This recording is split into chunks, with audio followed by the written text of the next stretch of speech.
Most High in Christ, clap it up. We are the Israelite School of Universal Practical Knowledge. Okay. We've been on these streets trying to teach black people, Hispanic people, and Native Indian people.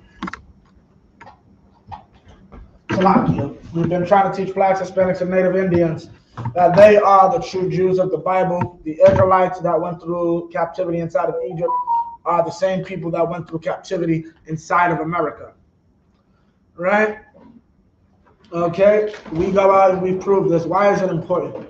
Why is it important to know that? Because that, knowing that is how we get out of this predicament today. Right? So with that, let me get we're gonna start. Today's class is going to be the history of the Exodus. Right? How that whole thing came about, how we got the Exodus. Okay? So we'll start basically when how people got to Egypt.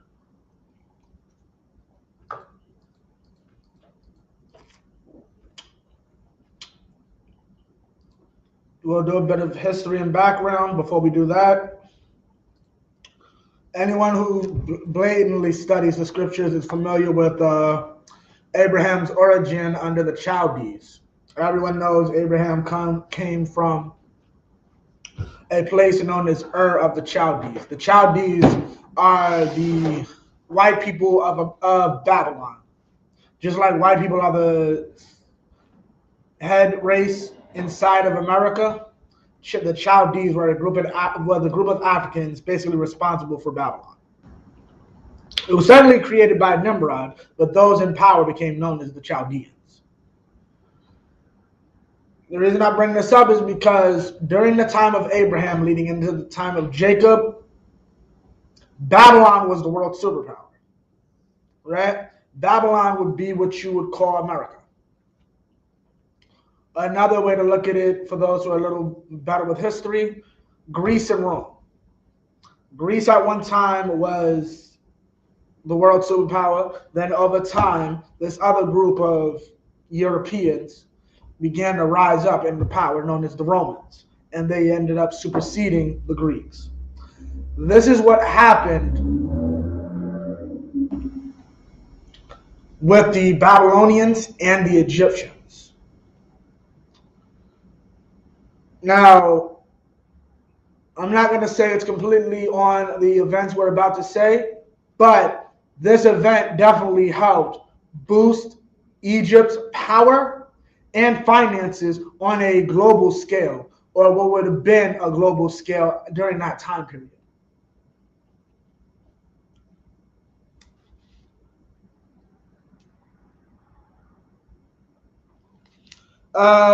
Give me Genesis 41 and 1.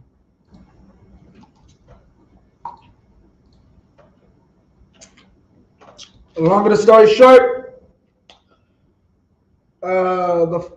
Joseph, the father of Ephraim and Manasseh, the Puerto Ricans and the Cubans, was in slavery, right, under the Egyptians. At this moment, he was serving a prison sentence for something that we in the black community know very well. A false rape allegation from our slave master's wife. Right? He was serving a sentence for it. Right? At some point, Pharaoh's butler and his baker both ended up in jail. They ended up having dreams which Joseph was able to interpret correctly. They were prophecies from the Most High. Joseph made the butler promise, the baker ended up dead. Joseph made the butler promise, when you go back to work tomorrow, don't forget about me. The butler forgot about him. until this happened. Genesis 40 and 1. Genesis chapter 41 and verse 1. And it came to pass at the end of 2 full years that Pharaoh dreamed, and behold, he stood by the river. Right? Keep going. Verse 2. And behold, there came up out of the river 7 well-favored kine and fat flesh, and they fled in a meadow. Right? Meaning, kine is basically cows. Right? Keep going. And they fed in the meadow. There were these fat cows, right? Just eating in this meadow. Keep going. Verse 3. And behold, 7 other kine came up after them out of the river, out ill-favored and lean flesh, and stood by the other kine upon the brink of the river. Meaning what? Now he saw another group of cows come up, 7 more cows. And these 7 cows are skinny. The other cows are fat.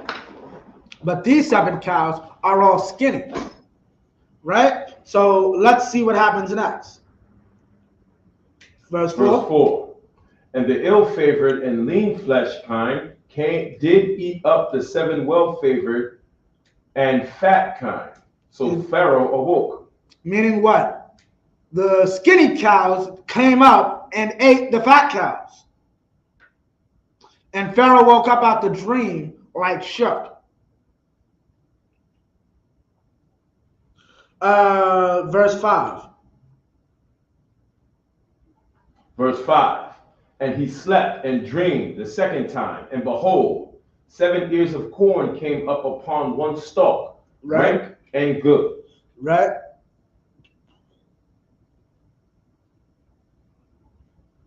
Keep going. Verse 6. And behold, 7 thin ears and blasted with the east wind sprung up after them. Right? Verse 7. Meaning, keep going. And the 7 thin ears devoured the 7 rank and full ears, and Pharaoh awoke, and behold, it was a dream. Meaning what? So now he has a second dream, and he sees corn, right? He has a second dream, and he sees corn this time. Some beautiful, what's called corn. It's nice, it's fresh, it's ripe. And then he sees another 7 ears of corn. But these are disgusting. These aren't good. So the messed up corn eats or destroys the good corn. And that's the second dream that he had. Keep going. Verse 8.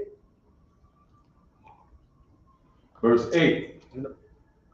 And it came to pass in the morning that his spirit was troubled, and he sent and called for all the magicians of Egypt, and all the wise men thereof. And Pharaoh told them this dream, but there was none that could interpret them unto Pharaoh. Nobody could tell him what the hell he was talking about. Right? Keep going. Verse 9. Then spake the chief butler unto Pharaoh, saying, I do remember my faults this day. Yeah, I made a mistake, boss. Keep going. Verse 10.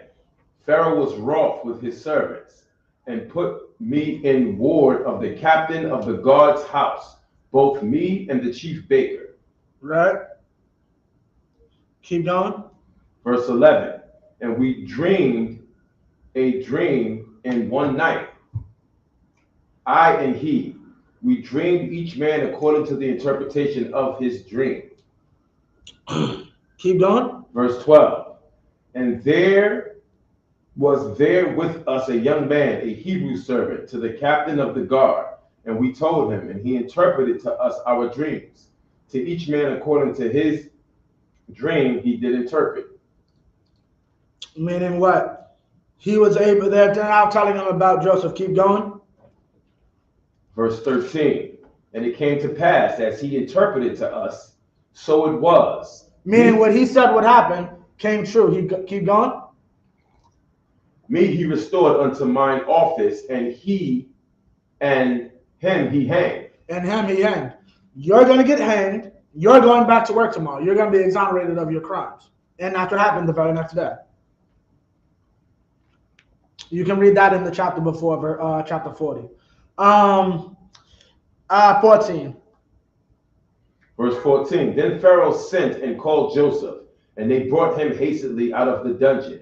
And he shaved himself, and changed his raiment, and came in unto Pharaoh. Right now, give me 15, yeah, just read it. Verse 15. And Pharaoh said unto Joseph, I have dreamed a dream, and there is none that can interpret it. And I have heard say of thee, that thou canst understand a dream to interpret it. Right, keep going. Verse 16. And Joseph answered Pharaoh, saying, it is not in me. God shall give Pharaoh an answer of peace. Meaning what? Joseph kept the law. Like I said earlier, he denied his master's advances, his master's wife's advances. Why? Because he knew the law. He was a slave to this man. This man owned him.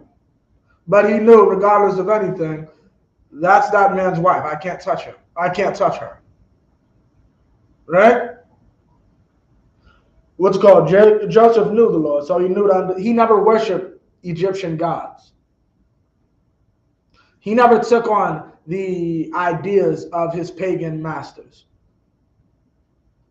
Right? And that's what our people don't understand. We want to gravitate towards our slave master says. What he teaches.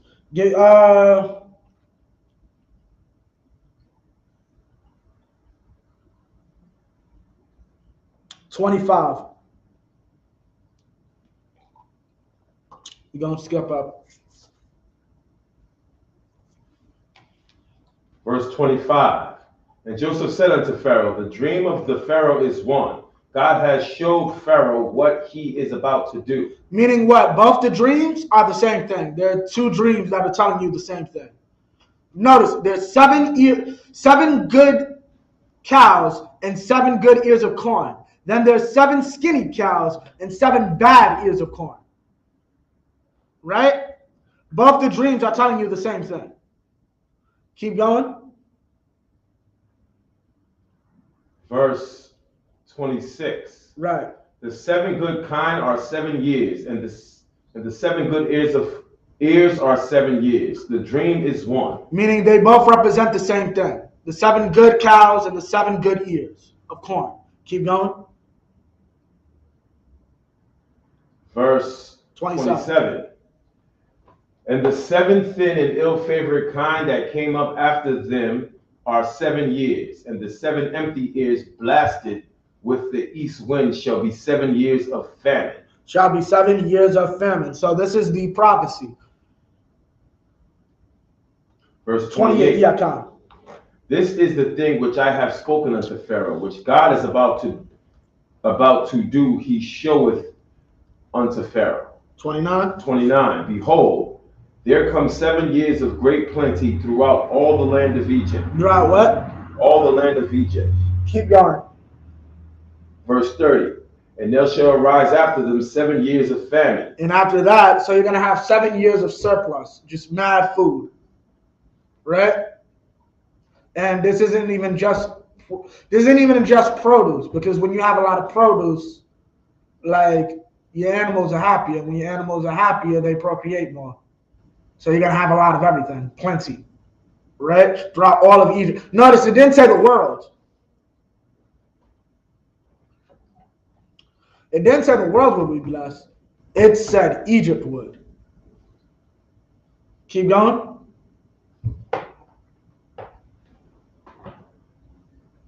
Verse 31. And the plenty shall not be known in the land by reason of that famine following. Well, no, 30. Verse 30. And there shall arise after them 7 years of famine. So after the 7 years of plenty, 7 years of famine. Keep going. And all the plenty shall be forgotten in the land of Egypt, and the famine shall consume the land. Verse 31. And the plenty shall not be known in the land by reason of that famine following, for it shall be very grievous. Now, okay, meaning this is going to be a very bad thing. 33. Okay, now, this alone just saved an entire nation, right? This act right here saved the entire nation. Egypt could be nothing right now because they could have all died out, being stupid, just eating whatever, and then 7 years later we have no food. Simply the fact that he told them that this is going to happen is a saving grace. That means what's called this brother should always be heralded as a hero to the Egyptian people for being able to prophesy imminent destruction, basically. Keep reading, verse 33. Verse 33. Now therefore let Pharaoh look out a man discreet and wise, and set him over the land of Egypt. Ray Bethesda in class tonight, we're going to go over the whole thing with the timing for Passover. Keep going. Search out a man. So basically, find a man discreet and wise, and set him over the land of Egypt. Okay, find a man who's smart, right? Keep going. Verse 34. Right. Let Pharaoh do this, and let them appoint officers over the land, and take up the fifth part of the land of Egypt in 7 plenteous years. Yeah. I put a man in charge. Basically what Joseph said, I get one of your best cats, take him, put men under him, and have them go out and take a fifth of everybody's resources. Everybody's broccoli, everybody's is now the property of the government. The Egyptian government or Pharaoh is taking seizure of this. Right? That's basically what Joseph is saying. Keep going. Verse 35. And let them gather all the food of those good years that come, and lay up corn under the hand of Pharaoh, and let them keep food in the cities. Right? And then they're going to take that food and they're going to store it away. Right? Keep going.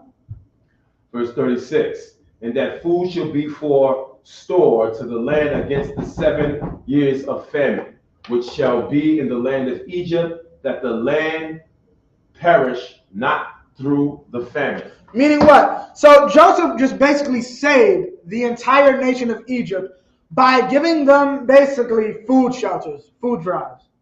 Right? You need to stock up food because you're going to have a food shortage in the next 7 years. Right? Joseph just saved this nation. So sis. Come. Okay, Joseph just saved this nation for the past 7 years. Right? Okay, he's going to take a fifth, which is probably more than enough because they're plenty. So they're probably getting about double, triple their usual amount. Right? A fifth might be too little. Actually, when you read this scripture further, you find out a fifth is too little. They ended up having to sell themselves to Pharaoh, if I understand that correctly. So let's get back into this.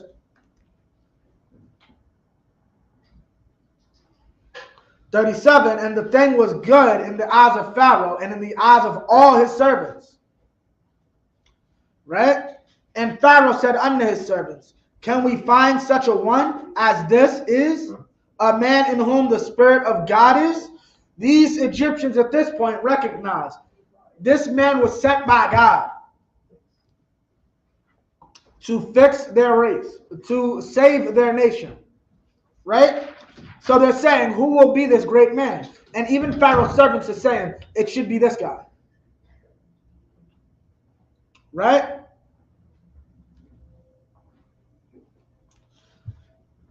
And Pharaoh said unto Joseph, for as much as God hath showed thee all this. You good? Yeah, you good. God has showed thee all this. You got it? 39, Bible Shah.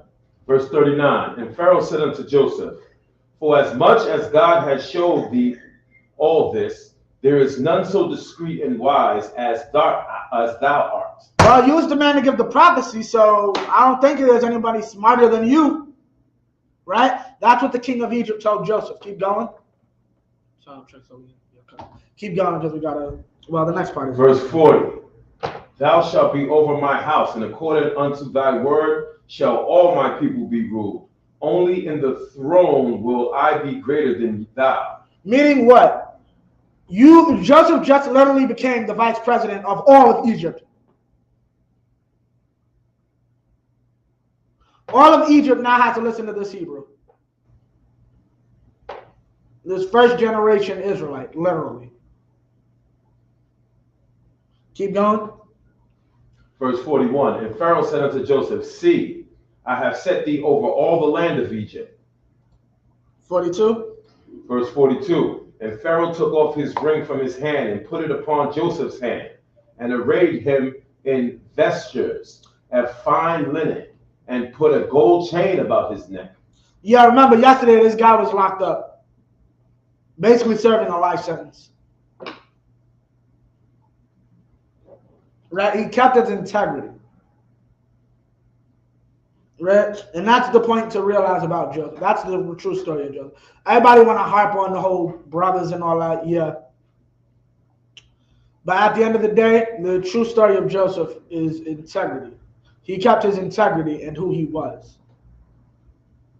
Right? And that even in the face of Pharaoh, like understand, Pharaoh is a god. But I just literally told this man, you're not a god. I serve the one true God, and if you were a god, you wouldn't need my help trying to figure out what a dream is. You can get killed for that. But Joseph had integrity. Right? Now, we're going to skip.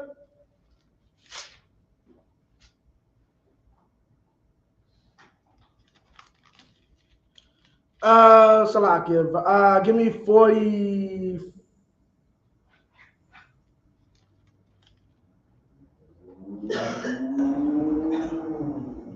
45 and 1.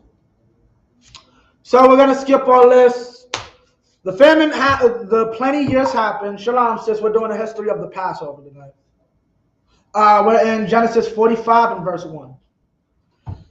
The plenty happens, the famine happens. But notice I said something earlier, and notice I didn't get to mention this, but the scripture didn't.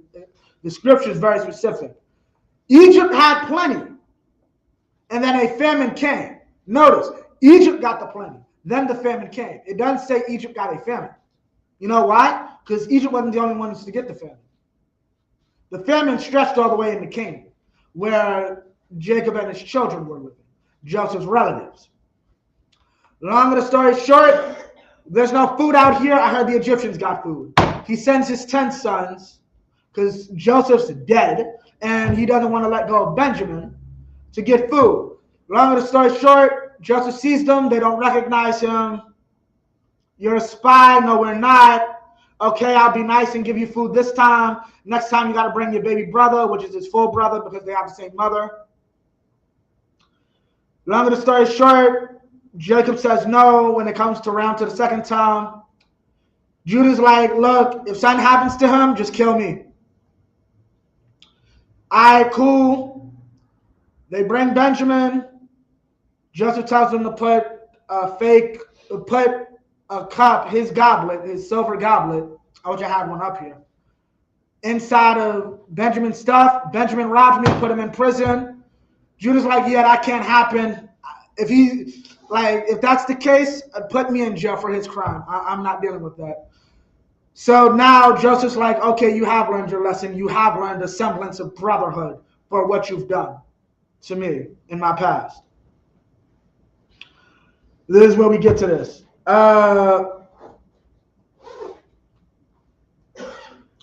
Give me 45 and 1. Genesis chapter 45, verse 1. Then Joseph could not refrain himself before all of them that stood by him. And he cried, cause every man to go out from me. And there stood no man with him, while Joseph made himself known unto his brethren. Right. He made himself known to his brothers, right? He made himself to be like, okay, So we're clear. The entire time, like Joseph is speaking through interpreter. So like obviously he's not, meaning was born and bred Hebrew, right? But understand, we look like the Egyptians are Africans, right? So he can put on African clothing and blend in with the Africans who might just have a beard and wear braids or have his afro out, right?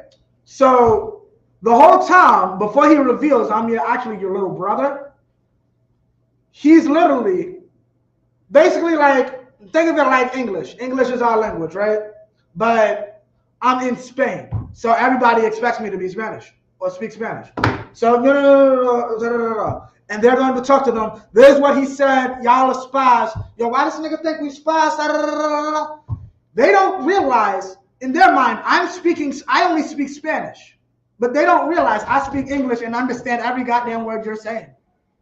Understand, it's not just another English speaker. I'm your little brother. We were raised in the same house together. We literally speak the same. So up until this moment, he's speaking through a translator or whatever. He's like, yo, everybody get up out of here. And then he finally reveals. Keep going. Verse 2. And he wept aloud, and the Egyptians and the house of the Pharaoh heard. Verse 3. And Joseph said unto his brethren, I am Joseph. Doeth my father yet live?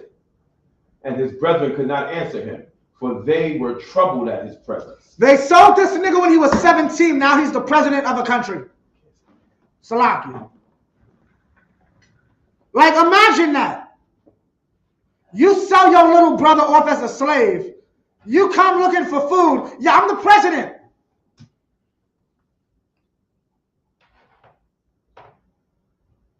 This is what happened, right? Keep going. Verse 4. And Joseph said unto his brethren, come near to me, I pray you. And they came near. And he said, I am Joseph, your brother, whom ye sold into Egypt. Right? They sold this brother into Egypt. Keep going. Verse 5. Now therefore be not grieved, nor angry with yourselves that ye sold me hither. For God did send me before you to preserve life. And that shows brotherhood. Like, he could have spent the last 30, 40 years, really, well, not 30, probably about 20, 30 years, literally bitter. My own flesh and blood sold me as a slave. That's what God wanted. Because at the end of the day, he knew y'all idiots would need food stamps. So I got you with the food stamps. I got the food stamps. That's it. Right? 5. Give me verse 6. Verse 6. For these 2 years hath the famine been in the land, and yet there are 5 years in the which there shall neither be earing nor harvest. Meaning what? There's going to be nothing to grow. Like, the famine's going to continue another 5 years if y'all didn't know that yet. Keep going. Verse 7. And God sent me before you to preserve you a prosperity in the earth, and to save your lives by this great deliverance. By a great deliverance. Meaning that's why this happened. Don't feel bad. Don't even feel bad yourselves. Like, this was all God's plan. Like that song Drake made. Right? Keep going. Verse 8. So now it was not you that sent me hither, but God. And he hath made me a father to Pharaoh. He made me a what? Father to Pharaoh. Pharaoh does what I tell him to do. That's what that means. I told him, I literally met him, and in the span of an hour, I convinced him to raise taxes. That's what that means. Keep going. And Lord of his house, and the ruler throughout all of the land of Egypt. Verse 9. Verse 9. Haste ye, and go up to my father, and say unto him, Thus saith thy son Joseph, God hath made me Lord of all Egypt, come down unto me, tarry not. Verse 10. Right, meaning what? He's basically saying, I'm using all this to show how we got into Egypt. Right?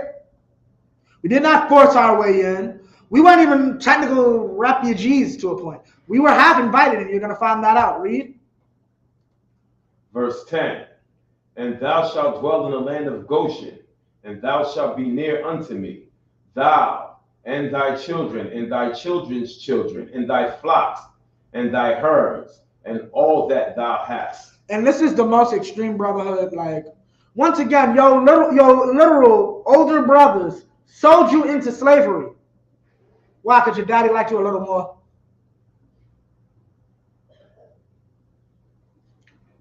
Bring your family. Bring your kids. Bring your kids' kids. Bring everything you have. Come live up in here. Come live in my house. Keep going. Verse 11. And there will I nourish thee, for yet there are 5 years of famine, lest thou and thy household and all that thou hast come to poverty. Verse 12. Meaning what? In case everyone you love dies. Verse 12. And behold, your eyes see, and the eyes of my brother Benjamin, that it is my mouth that speaketh unto you. Verse 13. Now, mind you, as I explained earlier, he was speaking to them through translator. Now you got this Egyptian cat just out of nowhere speaking perfect, fluent Hebrew.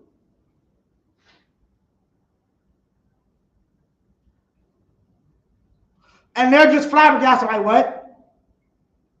And imagine Benjamin at this second. Like, you realize he's the only one in here who don't know the truth? That must have been a weird walk home. Wait, so what just happened? So wait, Joseph wasn't dead the whole time. Wait, did I hear you say you sold him? Like, can you imagine that? Like, this whole time, Benjamin, according to the math, if I'm not mistaken, Benjamin was about 9 when Joseph died. Benjamin's probably close to 30 now. So I mean, for the last 20 years, my older brother, who I thought was dead, y'all sold him into slavery. I just can't wait to hear Dad. Hear what Dad has to say about all that. That's what he means by y'all see it out of my mouth. Verse 13. Verse 13. And ye shall tell my father of all my glory in Egypt, and of all that ye have seen, and ye shall haste and bring down my father hither. Give me verse 16. Verse 16. And the fame thereof was heard in Pharaoh's house, saying, Joseph's brethren are come, and it pleased Pharaoh well and his servants. Meaning everybody knew Joseph. And that's everybody loves a rags to riches story. Joseph was probably like the greatest rags to riches story ever. Joseph is the rags to riches story. He started out a slave and ended up the vice president. Keep going. Verse 17. And Pharaoh said unto Joseph, say unto thy brethren, this do ye. Now notice, this is Pharaoh talking. Lay your breasts and go, get you unto the land of Canaan. 18. And take your father and your households and come unto me, and I will give you the good land, the good of the land of Egypt, and ye shall eat the fat of the land. We were invited into Egypt, right? Verse 19. Salakia, let me drop that. Give me we gonna drop that. Give me 46.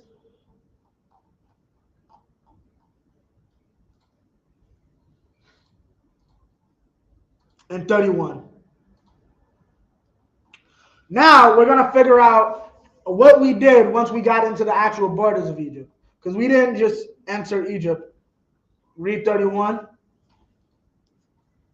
This is Genesis chapter 46, verse 31. And Joseph said unto his brethren and unto his father's house, I will go up and show Pharaoh, and say unto him, My brethren and my father's house, which were in the land of Canaan, are come unto me. 32. And the men are shepherds. Okay, and the men are shepherds, right? They deal with sheep. Keep going. For their trade hath been to feed cattle. Right? That's their trade. That's their job. That's what they're trained to do. Keep going. And they have brought their flocks and their herds and all that they have. Verse 33. Keep going. And it shall come to pass, when Pharaoh shall call you and shall say, What is your occupation? Verse 34. That ye shall say, Thy servant's trade has been about cattle from our youth even until now, both we and also our fathers, that ye may dwell in the land of Goshen, for every shepherd is an abomination unto the Egyptians. So what did he do here, you know? He created a way to segregate us. The first thing he knew about us and about our race is, we don't like to live amongst anybody. So how are we going to make this work? Tell them here's the truth. You know why they don't like shepherds in Egypt? Who can guess why the Egyptians don't like shepherds? Khan says. Your voice is a little calm. Excuse me. Huh? They don't want them to be protected, something like that. Not really. Khan, I wish we had some water in here. Khan, no, not that. And online, I want to give it a shot. Why would the Egyptians just naturally hate shepherds? What's the one thing we always say about Egyptians?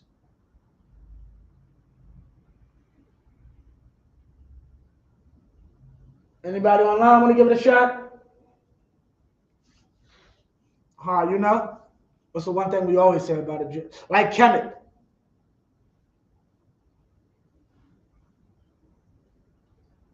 Let's let you know, this isn't just us talking. Our ancestors knew this, and it was very blatant. Khan. No. What do we always say about them? Well, not always, but it's always a constant thing when battling them. They're homosexuals. Right? LGBTQ. But we can't even, wow. LGBTQ. They like to put on the personification of a woman, which is what? To be cleanly. Shepherds are dirty. They live in the fields. Right? Shepherds are dirty to them. Right? That's why it's an abomination. Give me 47 and 1.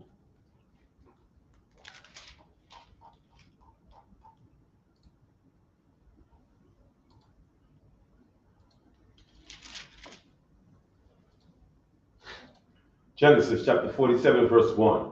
Then Joseph came and told Pharaoh and said, My father and my brethren and their flocks and their herds and all that they have come out of the land of Canaan. And behold, they are in the land of Goshen.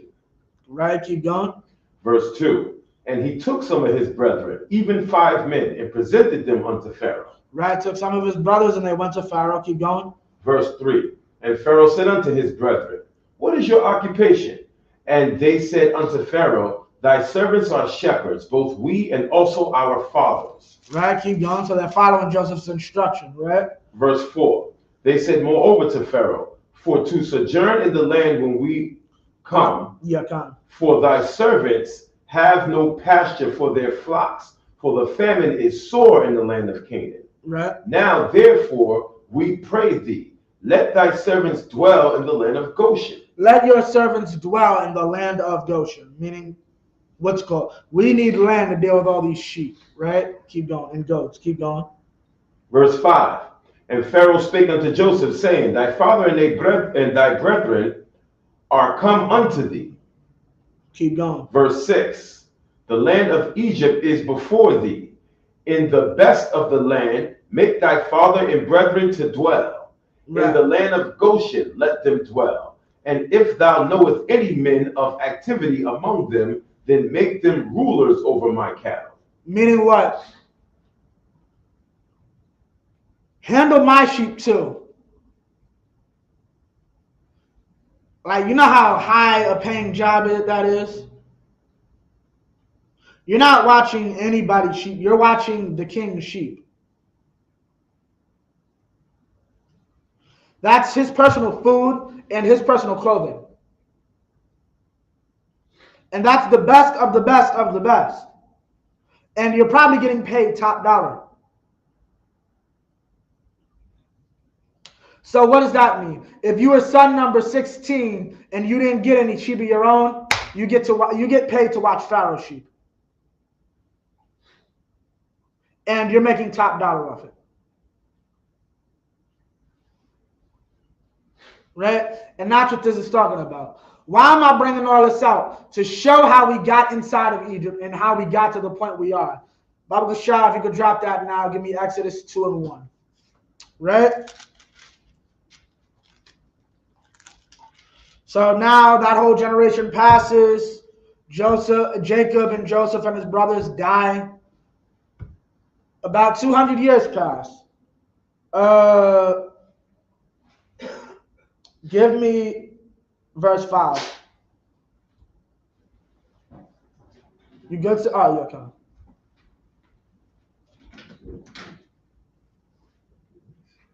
Come, you good. Exodus chapter 2, verse 5. And the daughter of Pharaoh came down to wash. Wait, no, oh, Salakia, 1 and 5. 1 and 5, Salakia. That's my mistake, huh? Genesis chapter 1, verse 5. And all the souls that came out of the loins of Jacob were 70 souls. Right, that came out of the loins of Jacob. People will always be like, oh, 75. Like, it literally says loins. Come on, 1 sec, just keep going. Well, Joseph was in Egypt already. Right, keep going. Yo, Exodus 2, verse 5. Well, 6 now. Keep going. Verse 6. Verse 6. And Joseph died, and all of his brethren, and all that generation. Okay, right.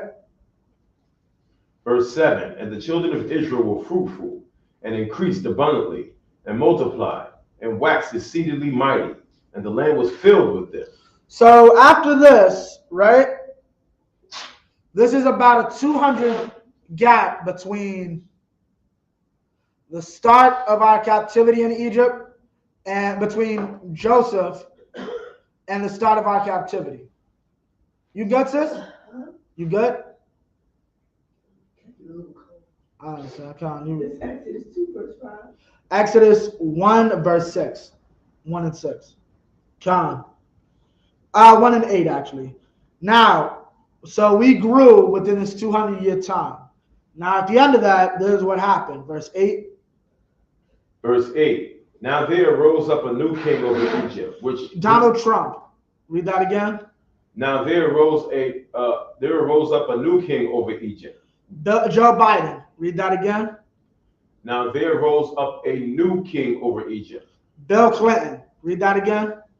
Now there rose up a new king over Egypt. I understand how y'all can believe in America when for 4 years we got a cat who believes this, but in another 4 years, somebody who believes something completely opposite can take over the country and just dismantle everything he did.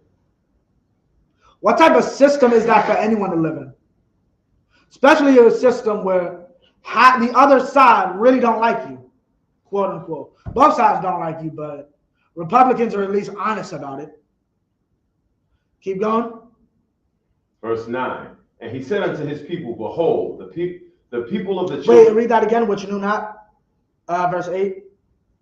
Verse 8. Now there rose up a new king over Egypt, which knew not Joseph. He didn't care about that Joseph made Egypt a world superpower. That meant nothing to him. The 200 years of wealth and power that the Egyptians gained of Joseph's hard work, he didn't give a damn about. He didn't even know about Joseph, right? Read verse 9. Verse 9.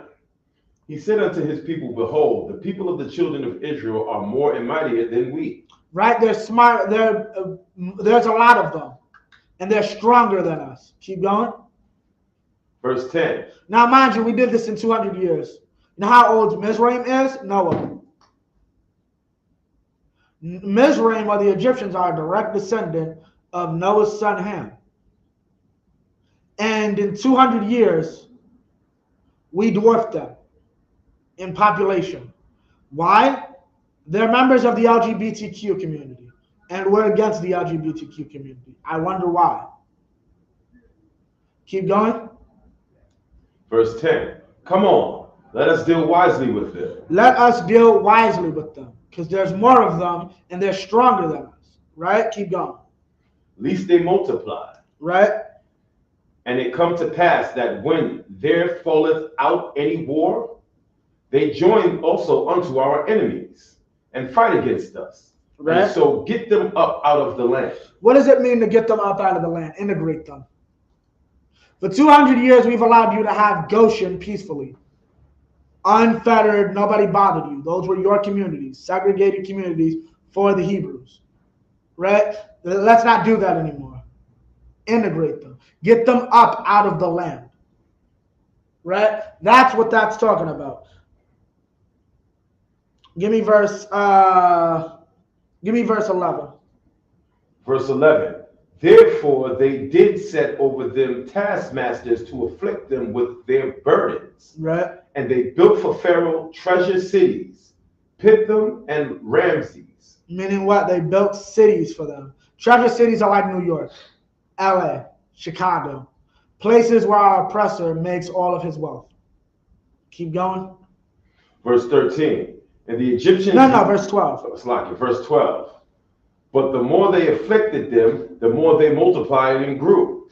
And they were grieved because of the children of Israel. And they were grieved because of the children of Israel. These abortions ain't working. Planned Parenthood is not working. Did you see the George Floyd riots? Yeah, obviously Planned Parenthood isn't working. Right? Feminism is not working. Right? Keep going. Verse 13. And the Egyptians made the children of Israel to serve with rigor. Right? With rigor, meaning they made their work hard. Right? Verse 15. Verse 15. And the king of Egypt spake to the Hebrew midwives, of which the name of the one was Shiphrah, Right. and the name of the other was Puah. Your kindness. Verse 16. And he said, when ye do the office of the midwife to the Hebrew women, and see them upon the stools, if it be a son, then ye shall kill him. Okay, everybody's familiar with this part. Basically, they ask the midwives, if you see it, woman get a black sister or black Hispanic sister giving birth, and you see it's a boy, kill it. Keep going. Keep going. But if it be a daughter, then she shall live. But if it's a girl, let it live. Right? Keep going. Verse 17. But the midwives feared God and did not as the king of Egypt commanded them, but saved the men children alive. But saved the men children alive. So all the men children, all these male kids were able to live because these women feared God. They had integrity, just like Joseph did. Right? Keep going. Verse 19. Wait, 18. Verse 18. And the king of Egypt called for the midwives and said unto them, why have ye done this thing, and have saved the men children alive? Now they can die for this. They were given a direct order from the king. Right? Here's what their excuse was. 19. Verse 19. And the midwives said unto Pharaoh, because the Hebrew women are not as the Egyptian women. Yeah, Hebrew women ain't the same as Egyptian women. Translation: black women are not the same as white women. And this is what I mean. Keep going. For they are lively, Right? and are delivered ere with midwives come in unto them.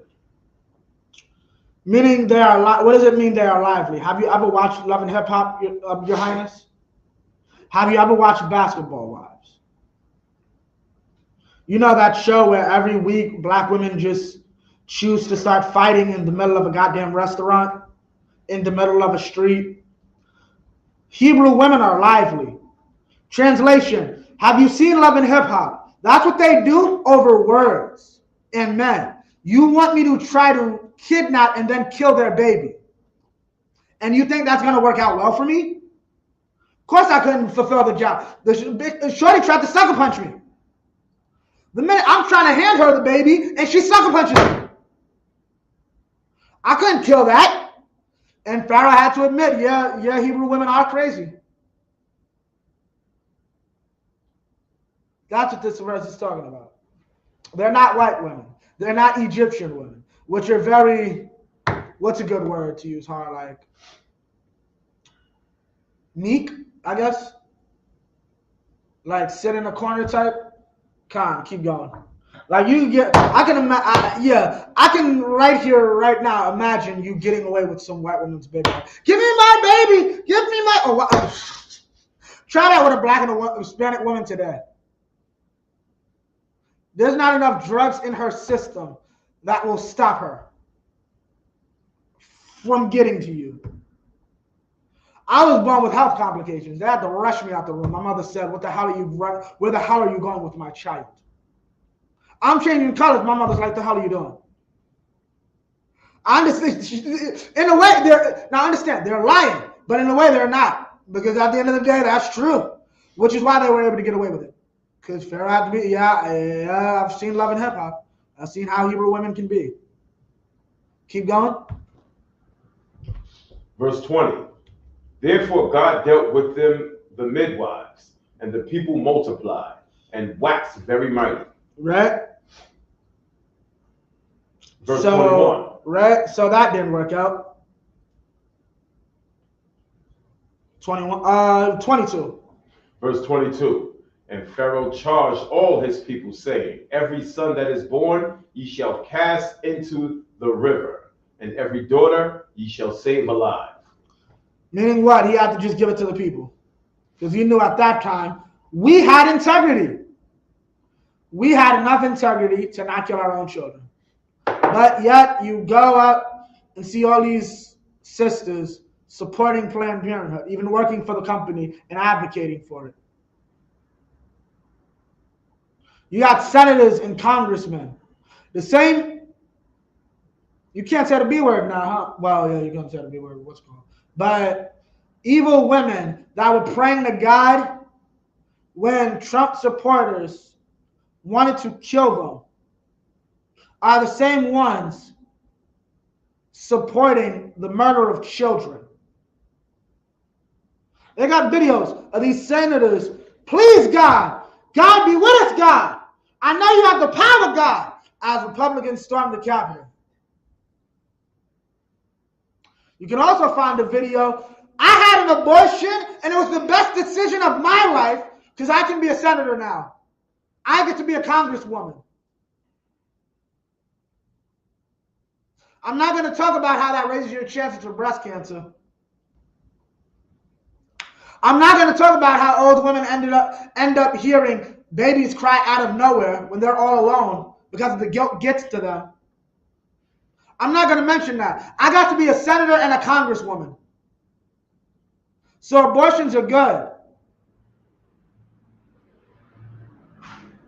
Right? These sisters had integrity. So God blessed them and said, if our enemies are going to do something slick to us, they're going to have to do the work to do it. We will not help you destroy our race. That's what these sisters said here. Right? Drop that. Give me verse 2. Time we got. Yeah, another like 23. verse 2. Salakia, 1 and 2, chapter 2. Salakia, Chapter 2, when verse 1. this is Exodus chapter 2, verse 1. And there went a man of the house of Levi and took to wife a daughter of Levi. Right. Verse 2. And the woman conceived and bare a son. And when she saw him that he was a goodly child, she hid him for 3 months. She hid him 3 months. Right. She hid Moses for 3 months. Right. She knew what was going down. Keep going. Verse 3. And when she could not longer hide him, she took for him an ark of bulrushes. An ark, just so you know, is just an enclosure, like something to carry something. So she basically built him a carriage out of twigs and palm trees, basically. Keep going. And drew it with slime and with pitch. Right. And put the child therein. And she laid it in the flags by the river's brink. Right. Meaning what? She made him a basket and sent him down the river. Keep going. Verse 4. And his sister stood afar to wit what would be done to him. Basically, his sister watched the whole thing to see what was going to happen. Keep going. Verse 5. And the daughter of Pharaoh came down to wash herself at the river. And her maidens worked along by the riverside. And when she saw the ark among the flags, she sent her maid to fetch it. Right. So she goes and sees, this is Pharaoh's daughter. She goes and sees the basket, and she's like, yo, bring that to me real quick. What is that? Keep going. Verse 6. And when she had opened it, she saw the child, and behold, the babe wept. And she had compassion on him and said, this is one of the Hebrews' children. She knew full well who he was and what he was. Keep going. Verse 7. And the sister said his sister to Pharaoh's daughter. Meaning because she's watching this the whole time, so she's just coming out of nowhere like some little 8-year-old girl. Like, keep going. Shall I go and call to thee a nurse of the Hebrew women, that she may nurse the child for thee? Oh, I know one who just had a baby. She'll be able to nurse the child for you. Like just out of nowhere. Keep going. Verse 8. And Pharaoh's daughter said to her, go. And the maid went and called the child's mother. Right. Keep going. Verse 9. And Pharaoh's daughter said unto her, take this child away and nurse it for me, and I will give thee thy wages. And the woman took the child and nursed it. Now, there's a few things, because no one ever brings this up. Everybody knows it from the movies. Nobody ever knows. Moses' mother raised him. This is the verse to show you right here. Moses was raised knowing his culture. That's why, notice, they'll make the movies will always say, oh, Moses discovered afterwards. That's not true. Meaning like he grew up and then discovered. Moses always knew he was an Israelite. Moses always knew he was a Hebrew. Right? Because he was raised by his mother. Right? And not only that was he raised by his mama, she was paid to raise her own child. Top dollar. Imagine you getting a salary to raise your child like he's Ivanka Trump's child. Imagine you get to raise your child like Chelsea Clinton's child. Like one of the Obama kids. That's what happened. She could probably retire off raising Moses. Her own son. Right? Verse 10. Verse 10. And the child grew, and she brought him unto Pharaoh's daughter, and he became her son. And she called his name Moses. Masha, which is from Mayam, meaning water, and Nasha, which means to draw out, meaning to drawn from water. Keep going. And she said, because I drew him out of the water. Keep going. Verse 11, and it came to pass in those days when Moses was grown, that he went out unto his brethren. Now, keep going. Now, why is that important? Because like I just said, he always knew who he was. Notice, in verse 10, he's a little kid. In verse 11, he finally knows who he is. Keep going.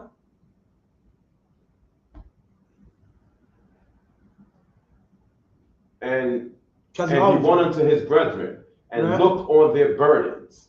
And he spied an Egyptian smiting an Hebrew, and one of his brethren. Now, as I said before, the condition we got here in America is the same condition we got here in Egypt. Right? Meaning what? Moses goes out and sees his brother being beaten by his slave master, being beaten by the oppressor. Right? The devil, well, not in this instance, but today we get beat by the devil in the earth. Yesterday we were beaten by a group of Hamites. Right? Keep going. Verse 15.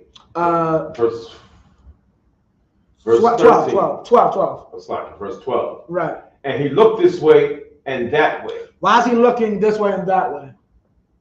Because what he's doing is wrong, and he knows that. Keep going. And when he saw that there was no man, he slew the Egyptian. He killed that man. Right? Keep going. And hid him in the sand. Right? And hid the body. Right? Why? Why did he hide the body? Because he knew what he did was wrong. It was wrong for him to kill a man.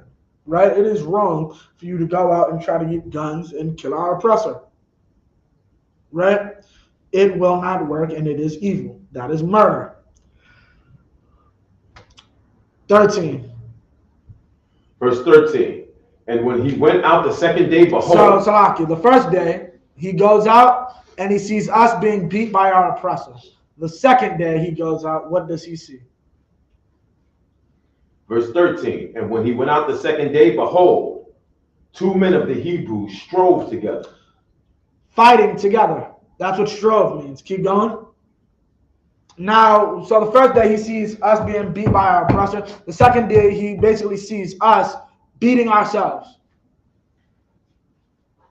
That's our communities. Right? They're so mad. This is our oppressor. Our oppressor is so adamant about stopping Issachar. Right? Our oppressor is so adamant about stopping Issachar and whatever's going on inside of Mexican territory, right? That they're going in there and forcing their way in Mexico. But what's going on in Mexico? The people are killing each other over the oppression you put them in. Your oppression is why the people are killing each other. See, 400 years ago, the people were thriving. There was too many of them. Right? Now they're killing each other over the oppression that you put them in. That's our community here inside of America. Keep going.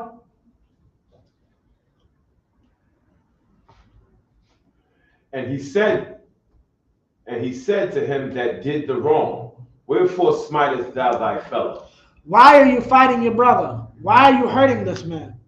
Right? You were in the wrong. You weren't supposed to do that. Keep going. Verse 14. And he said, who made thee a prince and a judge over us? Who put you in charge? Why are you the boss of me? Why do I have to listen to Commanding General Yohana? Because you do. Because he loves you. That's our people. These Asians, these Europeans, these different groups will gladly get behind whatever they have to in order for their own success. Us, who put you in charge? Why should I listen to you? That's what they're telling Moses. This man honestly came to try to make a dispute and fix a dispute between two brothers. Instead, who made you the boss of me? That's what he hears out their mouth. Keep going. Verse 14. 14. And he said, who made thee prince and judge over us? Indeedest thou to kill me, as thou killest the Egyptian? Oh, you want to kill me? You want to put judgment on me like you killed that Egyptian? Keep going. And Moses feared and said, surely this thing is known. Oh, now Moses has to leave town, right? Moses had to leave town. Why? Because he is in fear of his life. Moses left Egypt over a warrant. They were looking to kill Moses for what he did. That is a warrant, last I checked. Verse 15. Verse 15. And now Pharaoh heard this thing, and he sought to slay Moses. But Moses fled from the face of Pharaoh and dwelt in the land of Midian, and he sat down by a well. Right. Right. So now he goes into the land of Midian. He has to leave Egypt. Right? Did I give this to you last time? Verse 19. When I broke down blacks, the whole Egypt being black people thing. Did I give you this verse for your precept? Read it. Verse 19. And they this said, is when he met his wife and her sisters. Keep going. Verse 19. And they said, an Egyptian delivered us out of the hand of the shepherds, and also drew water enough for us, and watered the flock. Meaning what? They saw him as an Egyptian. Why? Because he looked like one. Probably the direction he was coming from. Right? Meaning what? The Egyptians and the Hebrews look similar. So what does that mean? We know the Egyptians were black. So the Hebrews had to be too, or at least Moses. And we just broke down 10 men, 11 really, could not recognize their own brother. Yet time had passed, but still. They could not recognize him from a hole in the wall. Why? Because we might look very similar to the Egyptians.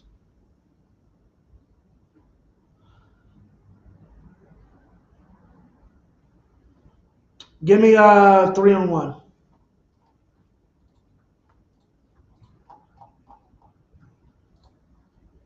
I might break this in two. Exodus chapter 3, verse 1. Now Moses kept a flock of Jethro, right, his father-in-law, and the priest of Midian. And he led the flock to the backside of the desert and came to the mountain of God, even to Horeb. Right. Verse 2. And the angel of Yahweh appeared unto him in the flame of fire out of the midst of a bush. And he looked, and behold, the bush burned with fire, and the bush was not consumed. Meaning, so we're clear. The bush itself is on fire, but nothing's burning. There's a flame on a bush, but the bush itself is not withering from the flame. Keep going. And Moses said, I will now turn aside and see this great sight, why the bush is not burnt. Keep going. Verse 4. And when the Most High saw that he turned aside to see, God called unto him out of the midst of the bush and said, Moses, Moses. And he said, Here I am. Here am I. Here am I. Now, for those that aren't aware, this is the truth. Keep going. Verse 5. And he said, Draw not nigh hither. Put off thy shoes from off thy feet, for the place whereon thou standest is holy ground. Keep going. Verse 6. Moreover, he said, I am the power of thy father, the power of Abraham, the power of Isaac, the power of Jacob. And Moses hid his face, for he was afraid to look upon the power. Okay. So we can get a better understanding of what is really going on. Salaki, I should have had you read that earlier. Baba Gashad, could you go back to Exodus 2 and 23? While I get this for you. Exodus 2 and 23.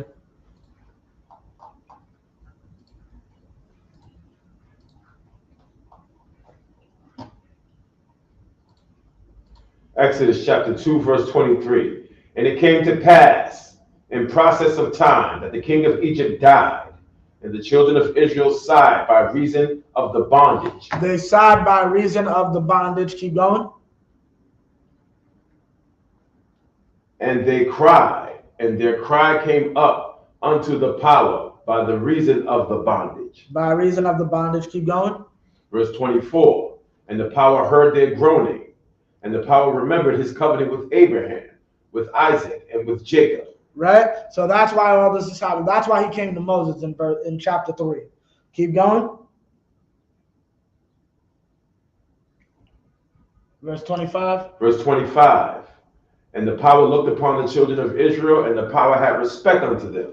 Drop that, Baba Kushar. Give me 15 and 13. Now, so we're clear. And so we have an understanding.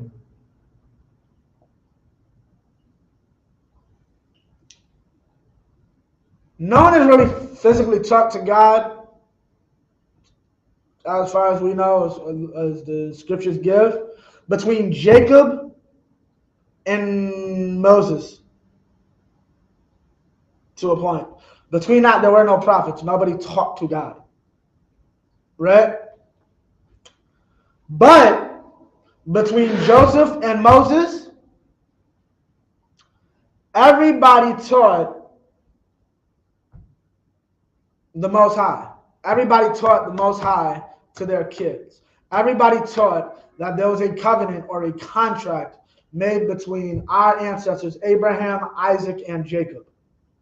Right? That contract existed, that the God of the universe exclusively only dealt with us and our family, anyone of our bloodline. We have been passing this down for the last 600 years from Joseph up until Moses. This is why I personally say the truth during the time of Moses was an old wives' tale. It was an urban legend. It was our culture. Everybody just taught it to their kids because that's what their parents did to them and their parents beforehand, and then and so on and so forth and so forth. It was an urban legend that everybody taught their kids. Until Moses. Yeah, no, not an urban legend. The God of the universe did make a covenant or contract with your ancestors named Abraham, Isaac, and Jacob. And here I am to fulfill that covenant. What? Yeah, it's not BS. It's true. Your mom wasn't lying to you. Your grandpa wasn't lying. It's all true. When they said you shouldn't eat pork or the Great Spirit will deal with you, yeah, I'm the Great Spirit. Why do you think your uncle died at 45? Nigga was secretly eating pork. Yeah. Why did the mountain lion eat your first girlfriend? She cheated on you. I got all the answers. Right? Moses had to sit there and realize, yeah, this isn't a game. My ancestors were correct. Give me what you got, Genesis? Genesis 15 and 13. Come on. Yeah, right? And we're going to get this because it's very important to understand that we had these things. Give me 15 and 13 if you got it. This is coming out the word of the Most High God himself. Genesis chapter 15, verse 13. And he said unto Abram, know of the surety. This is going to happen. Just know this. Keep going. That thy seed shall be a stranger in the land that is not theirs, right, and shall serve them, and they shall afflict them for 400 years. Meaning what? Egypt was prophesied. And our people, all through that prophecy, the Great Spirit or the Most High, because at this point they really didn't know his name, was going to, after this 400 years is up, like he said, he's going to come save us. That's what we just taught our kids. We have no proof of this. But for 400 years, the Great Spirit is going to save us. That's going to happen. Because Abraham, Isaac, and Jacob told us. Yeah, all right, copy. I'm going to have sex with this white woman, but you might be right about the pork. You might be right about being a homosexual. Eating alligator is weird, which is a common thing back in ancient Egypt. But yeah, what's wrong with having sex with an Egyptian woman? That's how we treated the law. That's how we treated our culture. Tell Moses, nah, the Great Spirit's real. Everything he said is real. You can't eat alligator and you can't have sex with Egyptian women. Sorry. Now, why do I say this is an introduction for the truth for Moses? This is his saving grace for Zipporah, for those who don't know. This is when Moses officially entered the truth. So because he had married Zipporah, before that fact, he wasn't blamed for it. The Most High winks at your ignorance. Right? Now drop that, give me back to Genesis. I just wanted to show that, to show our people already knew the Exodus was happening. That's the faith that we held up, and that's how we knew to go to the Most High. Because you're the one who said it would be in this position. Right? 8:18. What's a good time for you? 30 or we could go a little before that? Because I know you got a... No, that's 12. Yeah, come on. Do your thing. Because I might make this a two-parter.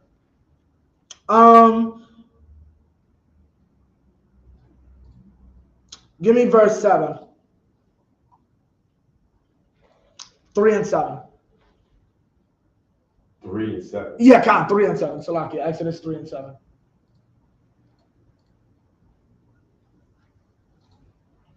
Exodus chapter 3, verse 7.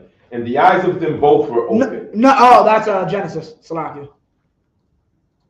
Yeah, come. Right? But here's the problem with it. They don't understand that, like, this is the point. Like, Moses got the truth here. Let me know when you're ready. Concept. Come, Bible Shah. Exodus chapter 3, verse 7. And the Most High said, I have surely seen the affliction of my people which are in Egypt, and have heard the cry by the reason of their taskmasters, for I know their sorrows. And that's the point. You got to understand. God sees everything that's happening here in America. He sees it. He sees the evil you have to go through.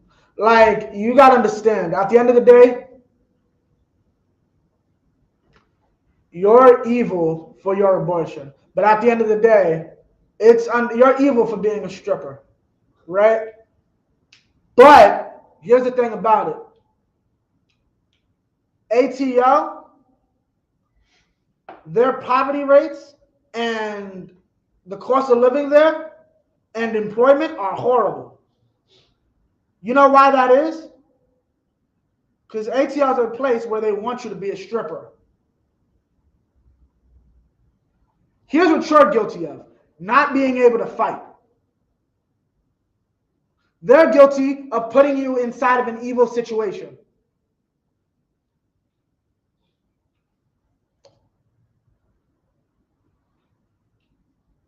Who's more evil, Har? A person who does evil to survive, or a person who forces a person to do evil to survive? Like, I put two brothers right here, right now, and I put a gun to their head. Take this knife. Whoever grabs the knife and stabs the other can live. Who's more evil? You. That's it. That's here. I see your sorrow. You think strippers want to be strippers? I watch a lot of these videos about stupid women. Women be like, "Oh, men don't respect us because we're whores." That's a newsflash, I guess, Har. Men don't respect hoes. Like, hoes are so mad that you can't take a hoe to your mama's house. I got a question. You got a son, right, ho? You can't use that word no more. Okay. Sexually liberated woman. You want your, well, some of y'all stupid. But for the ones that aren't stupid, do you want your son marrying a whore? Your son, you do all this work, right? You gotta do this to support your son, like that stupid woman Amber Rose, right? oh, I have to work on OnlyFans so you can go to a good school. That is the dumbest thing. So when your son becomes a doctor because he went to a good school, you want him to marry another Amber Rose so she can say, Wiz Khalifa gets her $15K a month in child support, monthly. She's still on OnlyFans. To raise your grandchild. That's what you want your son to go through?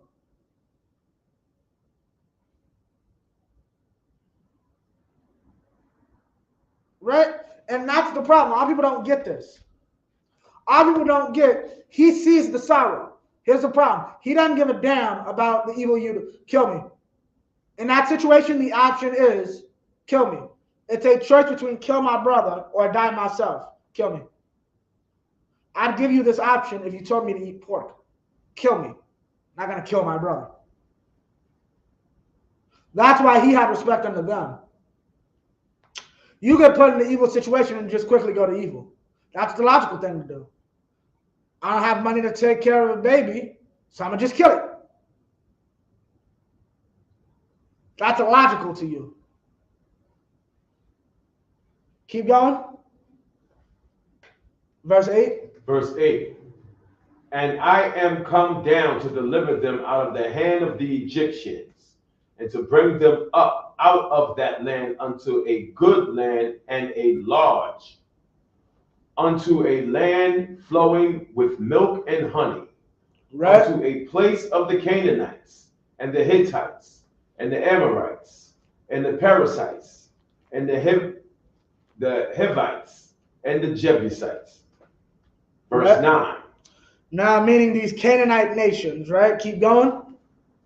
Verse 9. And therefore, behold, the cry of the children of Israel is come unto me, and I have also seen the oppression wherewith the Egyptians oppressed them. The oppression wherewith the Egyptians oppressed them. Meaning what? He sees everything that goes on. Everything that, like I said, he doesn't just see the women in the strip club. He sees why. He doesn't just see brothers on the block selling drugs. He sees why. I wonder why this man with mathematics skills, you know how many drug dealers can't read and write? Really? And they're business owners, technically. They are gig workers. Right. They can't read or write. Frank Lucas used a weight measure and said, this is how much $1 million looks like. Really? Why are they selling drugs? Frank Lucas said the KKK came into his house, grabbed his brother, put him on a tree, and shoved a shotgun into his mouth so fast, broke his tooth, and blew his head off. Maybe that might have changed and traumatized Frank Lucas from when he was 9 years old. Maybe what's called brothers in my hood who had to steal to feed their little brothers because their mothers were on drugs. Maybe that's the reason they sell drugs. Maybe because you destroyed our communities and destroyed our families is the reason many of our children and young men turn to selling drugs. Maybe because you imprisoned their fathers at insane rates. Maybe that's the reason that these little boys grow up to be criminals, and our children look like hooligans in the street. Maybe it has something to do with you and not them. Because you know there's scriptures that say, yeah, we were acting a fool in Egypt. The scriptures reference that. But it is time to save you from your evil. The evil that is being done to you. There's a term in the world that I do not like, because when you really look at it and think about it, it's very stupid. Whores don't want to be saved. Are you serious? Whores do want to be saved. They just are too far gone, half of them. Well, Amber Rose is just a heathen. So I accept what she did. But yeah, let anyone else, a real sister with half a brain, have sex with and procreate with Wiz Khalifa and see if they easily will leave Wiz Khalifa. Whores don't want to be saved. These women want to be, you know how these women are in the strip club and they pray there is a rapper or a ball player in that strip, not to have sex with the rapper, not to get $100,000 out the rapper, to find out if he's an idiot and if he will marry her and give her a happily ever after. But whores don't want to be saved. He sees their son. Every rapper is on the block with a mixtape. Why? Because they want to sell drugs the rest of their life? They just like saying, I sell drugs and I like making songs about selling drugs. No, P. Diddy is going to come on this corner and give me my record deal. I got something better for you. You don't got to sell drugs. You don't got to shake your behind. Stop eating pork and I'll end all your sorrows. That's what he's telling Moses right here. Keep going. Verse 9. Now therefore, behold, the cry of the children of Israel is come unto me. We didn't give it to Joe Biden. We didn't give it to Planned Parenthood. We didn't give it to our local Christian pastor. We cried directly to God. Right? Keep going. And notice, what did he say? Salakia, let me get that again. This is verse 9. Salakia, hold up. Verse 14, Salakia, I didn't have you read this. This is Genesis 15 and 14. I got this. And also that nation whom they shall serve will I judge. What are they crying for? This. People say, oh, it's so evil, we got to move in the past. That's what God does. He expects us to say, I want judgment for the people that did evil to us, and then he carries out that judgment. And afterward shall they come out with great substance. Keep going. Verse 9.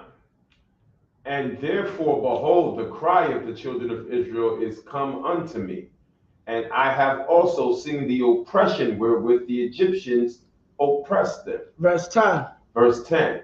Now come therefore, and I will send thee unto Pharaoh, that thou mayest bring forth my people and the children of Israel out of Egypt. Now we're going to skip this. For time's sake, so we're aware. God tells you to do something, shut up. You ain't, go to the moon. Khan Adawan Khan. I don't know how I'm going to get there. Like, I honestly have I might have to steal a rocket ship. Khan Adawan Khan. Moses, I can't speak well. Who invented the mouth? Don't worry, your brother's coming. He'll do the speaking for you. And a bunch of other excuses. Do not do that. You insult the Most High. When you read that verse, you'll find that out. Since we here. Oh, the first one was, well, what's his name? That's the first thing they're going to ask you, which is why I said that kept calling him the Great Spirit. Back then, Yahweh, or the Most High's actual name, was not known. So the first question he asks is, well, they ain't going to believe me. They're going to say, well, what's the Great Spirit's name?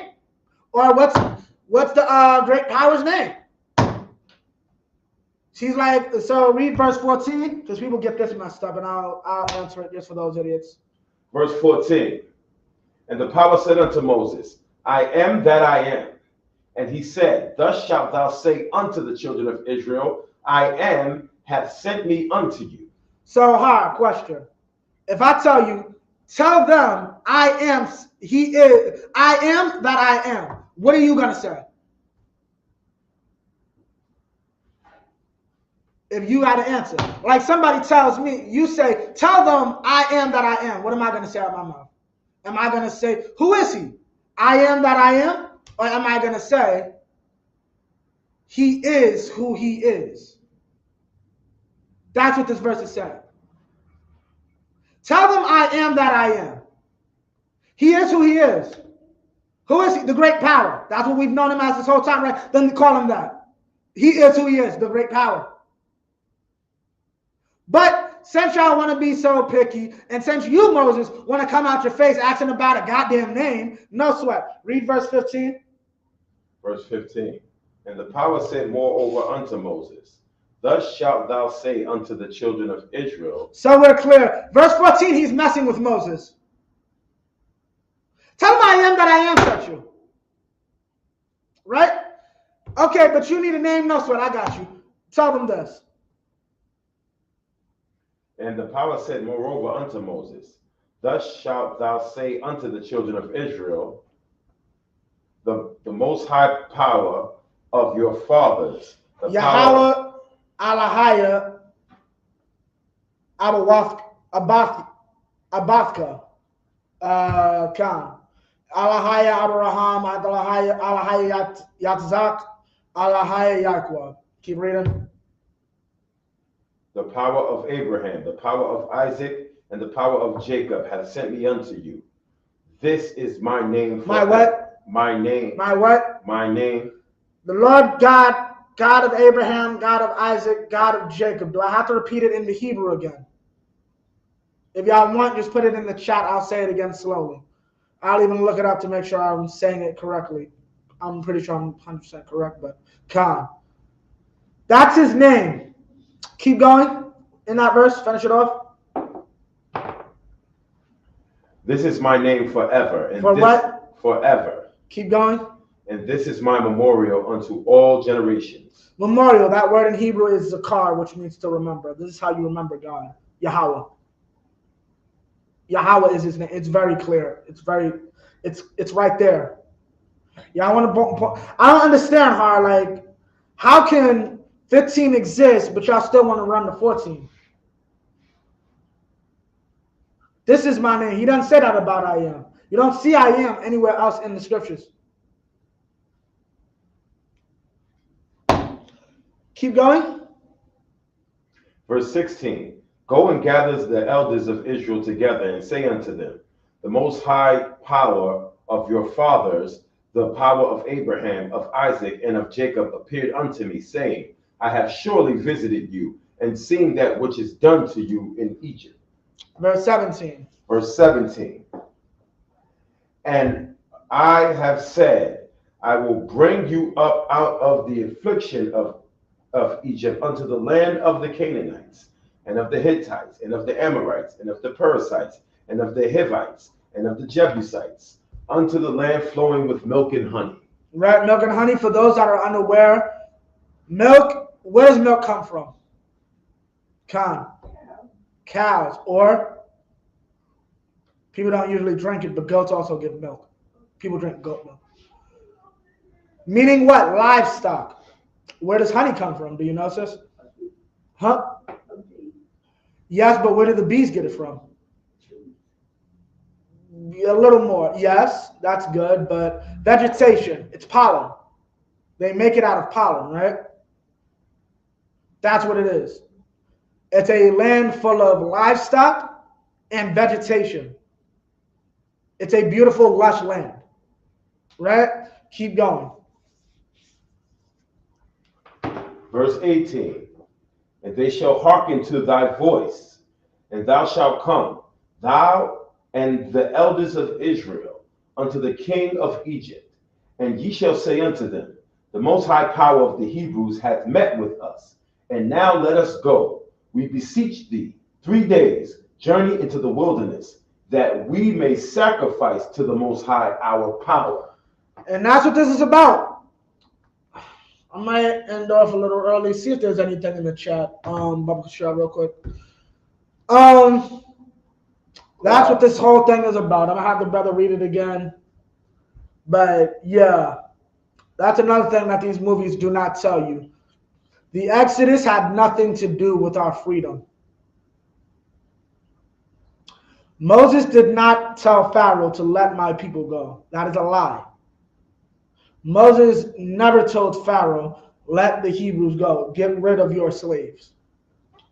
If anybody has a question or something to that effect, put it in the chat right now. I'm probably about to end off in the next 4 minutes. Khan. How did we fled out of Egypt? Say what? How did we fled out of Egypt? How did we flee out of Egypt? The Most High dealing with the Egyptians. Meaning, read that from the top again, verse 18. Verse 18. And they shall hearken to thy voice, and thou shalt come, thy and the elders of Israel, unto the king of Egypt, and ye shall say unto them, the most high power of the Hebrews hath met with us, and now let us go, we beseech thee. 3 days journey in the wilderness. Wait, what? 3 days journey in the wilderness. Keep going. That we may sacrifice to the Most High our power. That's what the Exodus is about.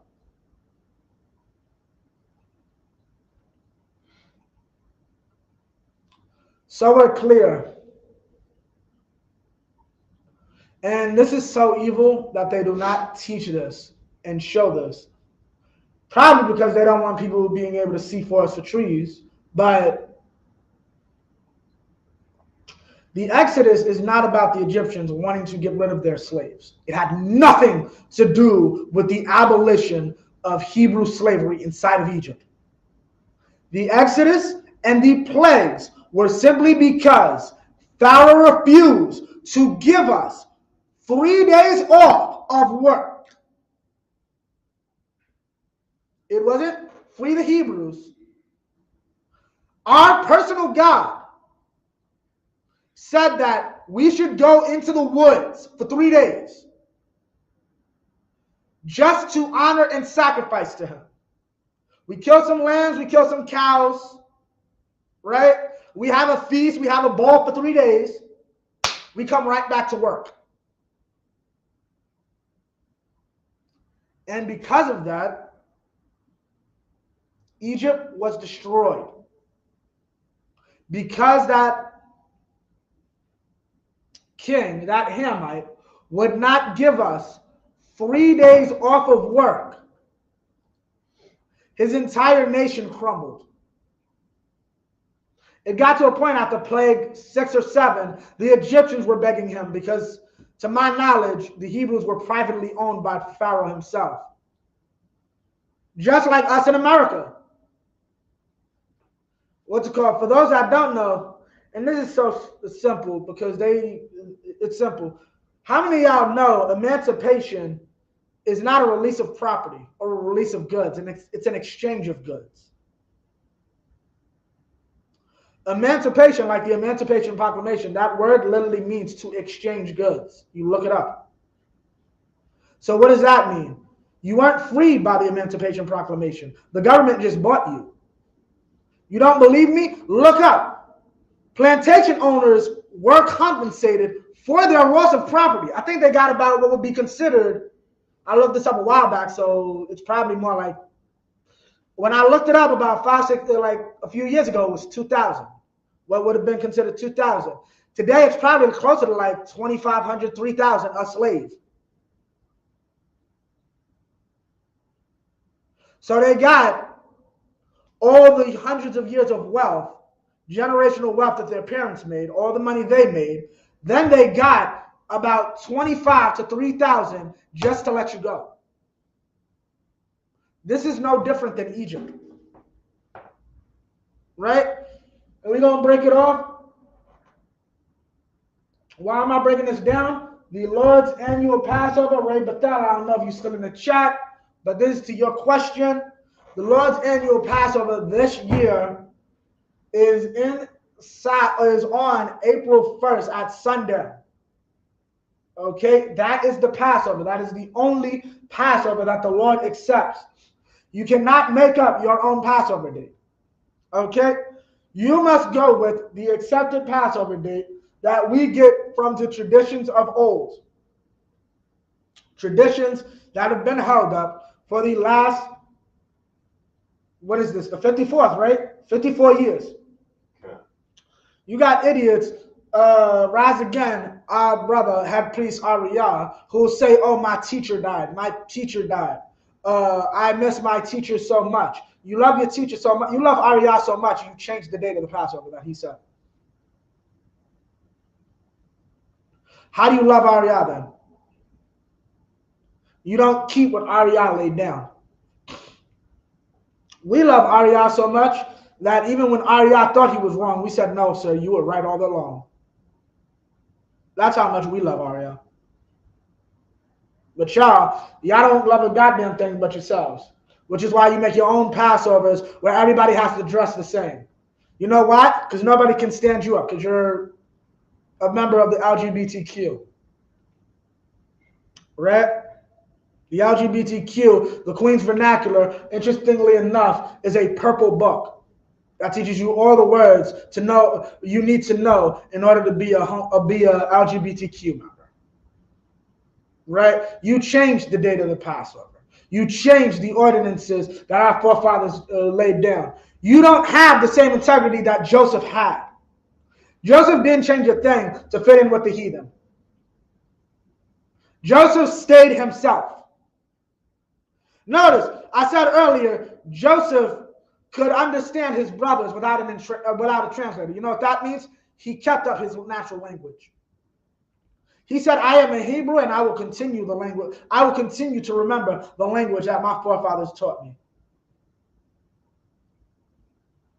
Y'all don't have that same honor. Y'all teach that Hebrew means nothing. Right?